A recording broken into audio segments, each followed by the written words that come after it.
right grade දෙතිත සමාන ලකුණ S pass එකක් මෙයාට දෙන්න. සෙමිකෝලන් එකක් දාන්න. මෙතනට 50 આવොත් වැරදි. ඒ කියන්නේ 40 සිට 49 දක්වා ඇතුළත් කරන ලකුණු වලට තමයි S එක එන්නේ. ඊට පස්සේ 50 full stop දෙකක් දානවා 59. grade එක මම දෙනවා C කියලා. ඊගාවට 60 full stop දෙකක් දැම්ම 69. මම grade එක දෙනවා B කියලා. semicolon එකක් දාන්න. ඊට පස්සේ 70 සිට 100 දක්වා මම grade එක දෙනවා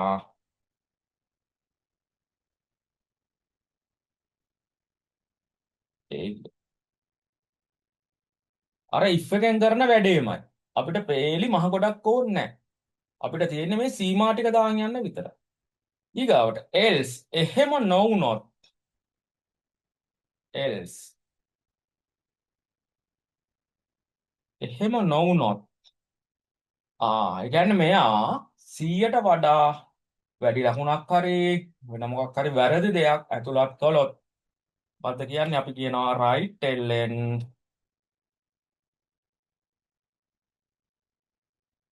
වාතිරේ දිස් කරන්නලෝ invalid marks කියලා.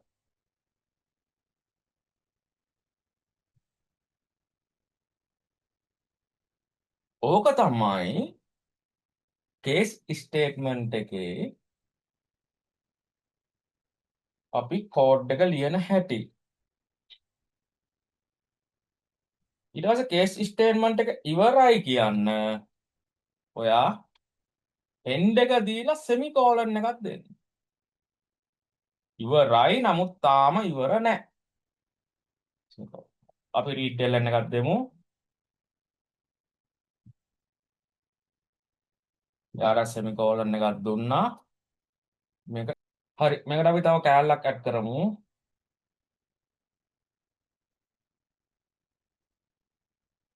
if and එක පාවිච්චි කරලා if marks දාලා සමානයි බිඳුව and උදාහෝ සමානයි 100 then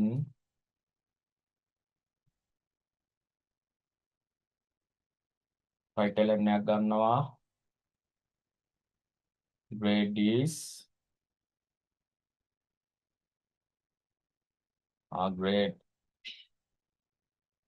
plus මෙයාට දෙනවා read ln එක.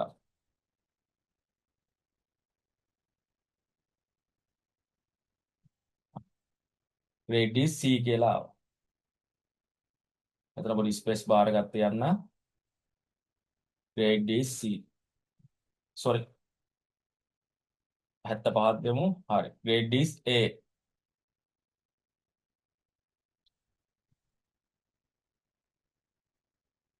අසූ පහයි grade is A. අර ඉස්සෙල්ලා උනේ අපි මෙයාට right ln එකක් දුන්නේ මේක උත්තරේ කියන්න කියලා.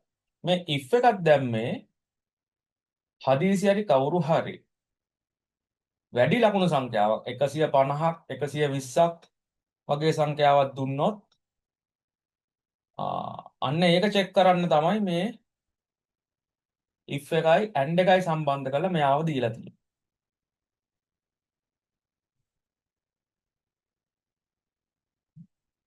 මේක කොහොමම දාගන්න බලන්න.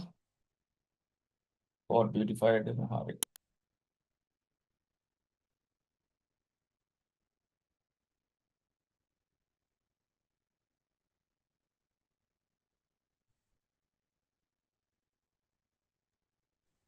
සර්ගේ ප්‍රශ්නේ කියන්න. ප්‍රශ්නේ කියන්නේ ශිෂ්‍යයෙක් ලබාගත් ලකුණු ආදානය කළ විට සිසුවෙක් ලබාගත් ලකුණු ආදානය කළ විට ඔහුගේ සාමාර්ථය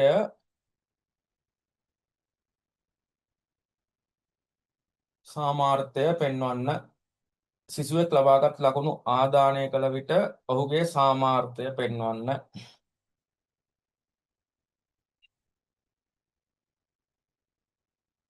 ඒක සීමාවල් ටික තමයි මේක.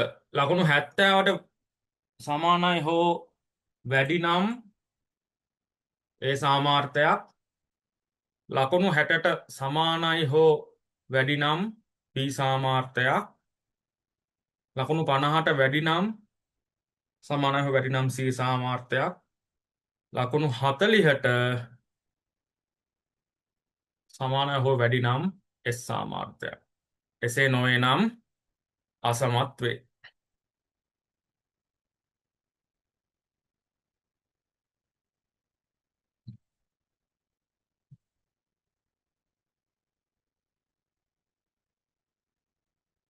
හරි සර් අර කෝඩ් එක දාන්න. right මේක ලියා ගන්න. මේකේ කේස් ස්ටේට්මන්ට් එකට අයිති වෙන්නේ මෙන්න මේ ටික විතරයි ඈ. මෙතන කේස් කියන එකේ ඉඳන් එන්ඩ් එක දක්වා තියෙන ටික විතරයි කේස් ස්ටේට්මන්ට් එකට අයිති වෙන්නේ. එතනින් පස්සේ ඒවා ඔයාට ඕන විදිහට දාලා කෝඩ් එක ලස්සන කරන්න පුළුවන්. ඔයාගේ ප්‍රෝග්‍රෑම් එක ලස්සන කරන්න පුළුවන්.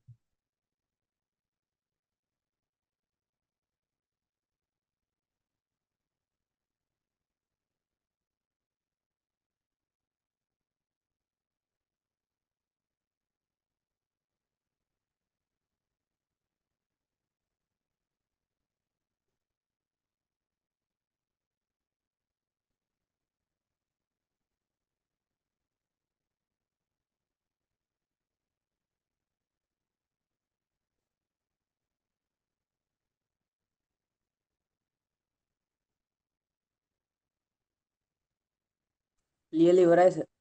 හරි.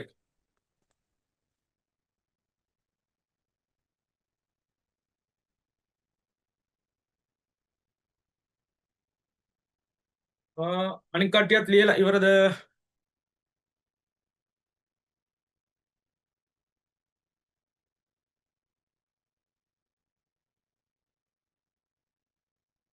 right. අපි යන් චූටි අභ්‍යාසයකට. චයින ළමයි මෙතන මේ මොනිටර් දෙක තුනක් ගහගෙන ඉන්නේ මේ.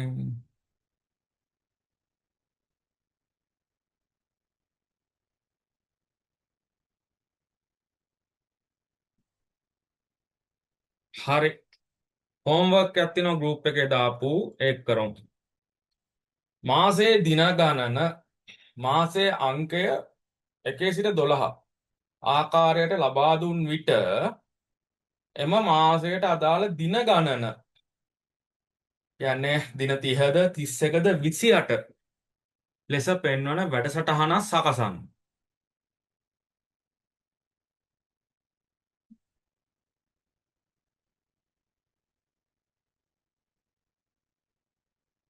හරි මෙන්න මේක පොඩ්ඩක් ලියා ගන්නකො.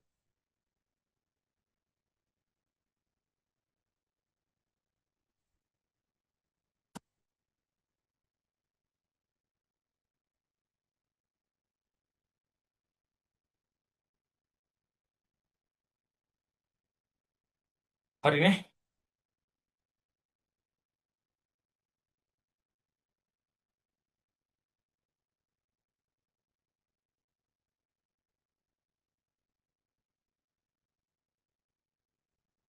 right. අපි යමු.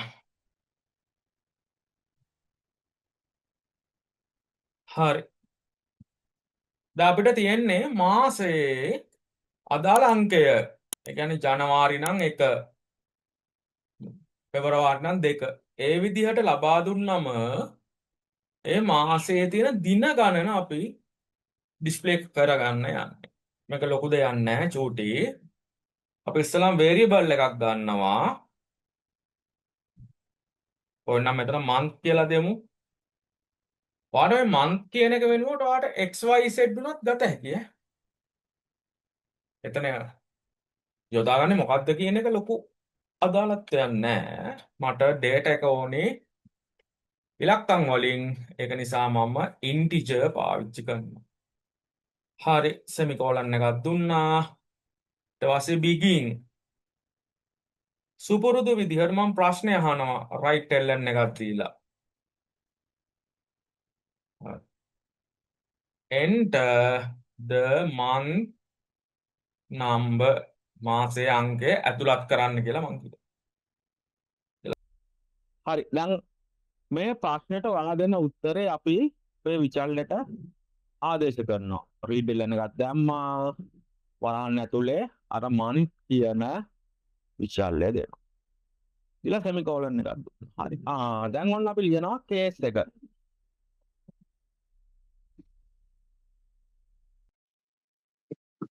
case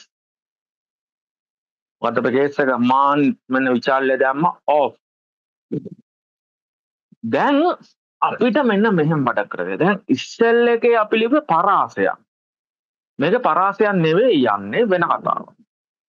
දැන් මාසේ දින 31ක් තියෙන්නේ. ජනවාරි, මාර්තු ඒ වගේනේ. එතකොට අපි ඒක ලියන්නේ මෙහෙමයි. ජනවාරි නම් අංක 1. අපි මෙයාව වෙන් කරන්න කමාවක් දාන්න. ගවට අංක 3. ඊට පස්සේ පස්වෙනි මාසේ මෑයි. කමාවලින් තමයි වෙන් කරන්නේ. 7 වෙනි මාසේ. 8 වෙනි මාසේ. අගෝස්තු මාසේ. ඊගාවට 10 වෙනි මාසේ. 12 වෙනි මාසේ. දැන් අර සමානයි කියන එක වගේ එකකට තමයි මේ විදිහට අපි මෙතන දානවා. ඊට පස්සේ අපිට ලියත හැකි. දැන් කලින් එකේ කලේ මතක නම් අර අපි variable එකක් ගත්තේ. අපි ගත්තේ grade එක මෙන්න මෙහෙම වෙන්න කියලා. අපිට මේකේ කෙලින්ම විධානයක් දෙන්න පුළුවන්. එයා enter කලේ මෙන්න මේ මාසේ නම් display කරන්න 31 days කියලා. කෙලින්ම right ln එකක්ම දාත හැකියි.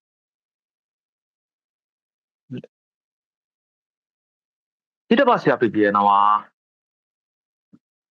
4 වෙනි මාසේ අප්‍රේල්, ඊගාවට 6 වෙනි මාසේ, 9 වෙනි මාසේ, 11 වෙනි මාසේ නම් ඔයා කියන්න right ln 30 days කියලා. දැන් එක මාසයක් මිස් වුණානේ. පෙබරවාරි. අපි කියනවා ඔයා කියන්න පෙබරවාරි නම් right ln එක දුමු. යමු දවස් 28ක් ඕ 29ක් කියනවා කියලා.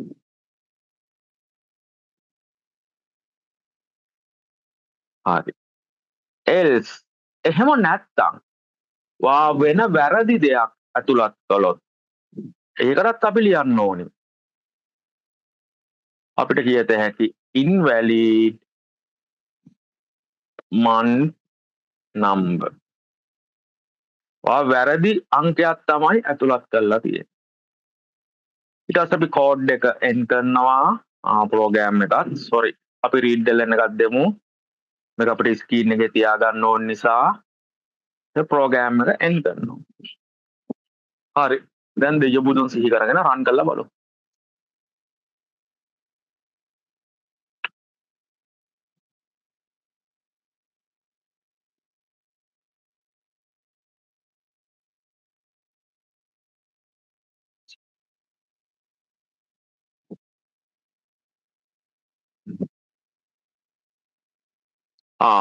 මම මෙතන variable එක month කරලා මෙතන month කියලා දාලා මේක s එක මකන්න ඕනේ. හරි enter the month number මං කියනවා 5 වෙනි මාසේ. අන්න 31 days කියලා. අපි දෙමු 20 වෙනි මාසේ විතර. invalid month number. 4 වෙනි මාසේ දුන්නොත් 30 days. මම 2 කියලා දුන්නොත් 28 or 29 days. මේ තියෙන්නේ ඔක්කොම කොන්දේසි. අපි අර if එකෙන් පාවිච්චි කරන කොන්දේසි. දැන් හිතන්න මේක if එකෙන් ලියන්න ගියා නම් කොච්චර ටිකක් අපි කෝඩ් කරන්න ඕනද? සමහරක් විට මේක එකින් එක දෙන්නත් වෙයි. මේක එහෙම ප්‍රශ්නයක් නැහැ.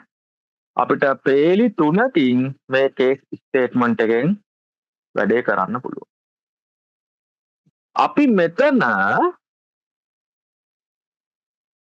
මෙතන මෙහෙම දුන්නොත් ළමයි අපි ෆුල් ස්ටොප් දෙකක් දුන්නොත් ඒකේ කියවෙන්නේ 1 සිට 3 දක්වා කියන්නේ.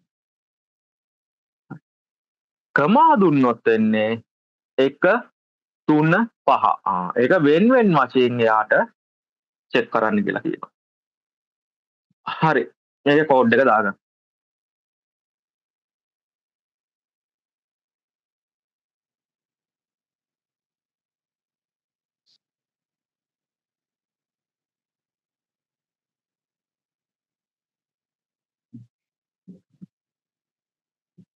හරි.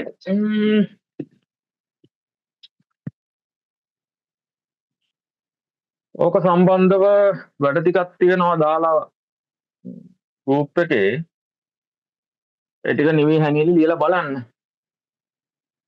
ලොකු අමාරුවක් නැහැ. පොඩ්ඩක් ගෲප් එකේ මම දාලා තියෙන එකේ පළවෙනි එක නම් පොඩ්ඩක් අමාරුයි. ඊගාව ටික ලේසි. හරි. ඊගාව කොටසට යන්